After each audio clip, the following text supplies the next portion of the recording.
Olá pessoal, aqui começamos mais um vídeo de fundamentação teórica no nosso canal. Hoje a gente vai falar de modelagem empírica, bora lá? A modelagem empírica ela é uma técnica utilizada para a gente desenvolver modelos matemáticos baseados em dados experimentais. Então, diferente da modelagem fenomenológica, a gente não está se baseando nas leis fundamentais da física para desenvolver a modelagem, e sim em dados simulados, em dados observados em algum sistema. Agora então, por que utilizar a modelagem empírica e não a fenomenológica? Bom, a modelagem empírica ela é particularmente útil quando a gente está falando de um sistema complexo, onde a modelagem analítica direta seria muito difícil. Então, em um sistema, por exemplo, onde os dados são coletados de forma contínua, a gente tem sempre aqueles dados ali sendo descritos e armazenados, e a gente tem uma necessidade de fazer uma previsão de forma precisa do que acontecerá naquele sistema.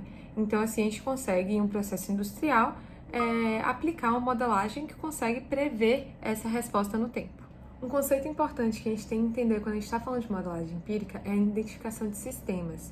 A identificação de sistemas é o processo para determinar a estrutura e os parâmetros de um modelo matemático que descreve o sistema que a gente está trabalhando, com base nos dados simulados para ele.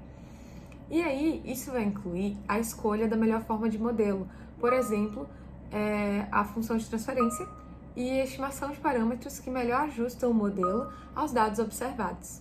Quanto à modelagem empírica, a gente pode destacar a facilidade de incluir perturbações e incertezas no modelo, principalmente porque é um modelo de estrutura já conhecida.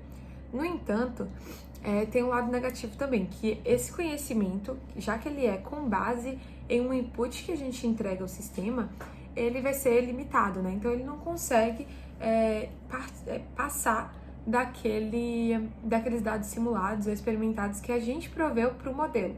Ou seja, isso pode acabar diminuindo um pouco a gama do que a gente está trabalhando, mesmo que seja um modelo ainda muito vantajoso na prática da nossa modelagem, principalmente quando a gente está falando de um sistema conhecido. Uma estrutura comum de modelagem empírica inclui funções de transferência, que podem ser lineares ou não lineares, e elas são representadas por equações diferenciais que relacionam as entradas e saídas do sistema. Para ajustar esses modelos aos dados observados, a gente utiliza alguns métodos estatísticos. Então, dois que a gente pode utilizar como exemplo são a máxima verossimilhança, que ela busca os parâmetros que tornam os dados mais prováveis de acontecer, e o método bayesiano, que ele incorpora as incertezas nos parâmetros do modelo. E aí esses métodos, eles formam a base para a formulação do problema, porque imagina um caso de otimização, por exemplo, onde o objetivo é minimizar a diferença dos dados observados para os dados previstos pelo modelo. Por isso é importante a gente estar aplicando algum método que justamente minimize essa diferença. Por fim, a gente vai destacar aqui a etapa de validação desses modelos. Por que é importante a gente validar os modelos? Como a gente está alimentando esse modelo com dados ensaiados, a depender de como essa alimentação seja feita, ele pode ficar tão específico para aquela condição, tão preciso para aquela condição, que ele não tem a capacidade de se generalizar. Então, a gente precisa ter alguns critérios de validação para que esse modelo ele seja aplicável de maneira geral no sistema. O método mais direto que a gente pensa como critério de validação seria o índice de ajuste do sistema, que ele vai medir o quão bem o modelo se ajusta aos dados experimentais.